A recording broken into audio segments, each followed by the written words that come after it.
vacances en ce moment? Non, on n'est pas en vacances. Hein. Entre 2 heures de travail, on arrive à prendre un petit peu de temps libre sur les bords de Seine. Je trouve ça vraiment sympa parce qu'il y a vraiment des coins sympas pour s'asseoir, des poufs, tout ça. Enfin, je trouve qu'il y a beaucoup de moyens vraiment qui sont mis en place et c'est vraiment sympa. Pour ceux qui ne peuvent pas partir en vacances, c'est vraiment cool. Il faut regarder un coup de chance, on trouve un transat et on s'installe. Un jour de semaine, c'est épatant. Il faut venir la semaine. Ça manque un peu de sable sur les quais. Il y a une différence notable de cette édition par rapport à celle d'avant?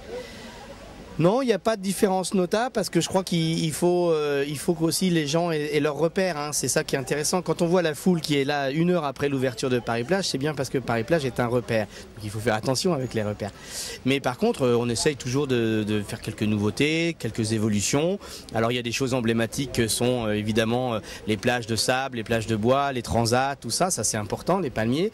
Mais en même temps, dans les animations, c'est là qu'on peut faire un petit peu les nouveautés. Alors cette année, pour les enfants, par exemple, on a du BMX, donc du bicross sur des buts en terre, il y a le retour du baby-foot et du trampoline, il y a des sphères et du badminton sur le parvis de l'hôtel de ville, il y a alors la programmation culturelle aussi, il y a des évolutions puisqu'il y a les concerts de la FNAC le vendredi et le samedi, le festival Indépendance, et puis il y a aussi la Cité des Sciences qui fait des petits ateliers scientifiques, il y a la Propreté de Paris qui a un stand de sensibilisation au développement durable pour les enfants, il y a le pavillon de l'Arsenal où les enfants peuvent imaginer l'avenir.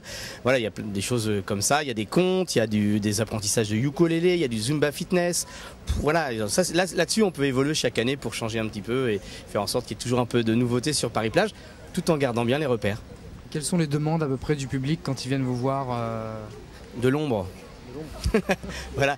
Est-ce que vous ne connaîtriez pas un petit endroit ombragé? Voilà, c'est ça la demande, s'asseoir et être à l'ombre. C'est normal. Voilà. Alors il y en a, il y a des endroits où on peut être en plein soleil pour bien bronzer, puis il y a des endroits où on peut bien se reposer à l'ombre tranquillement.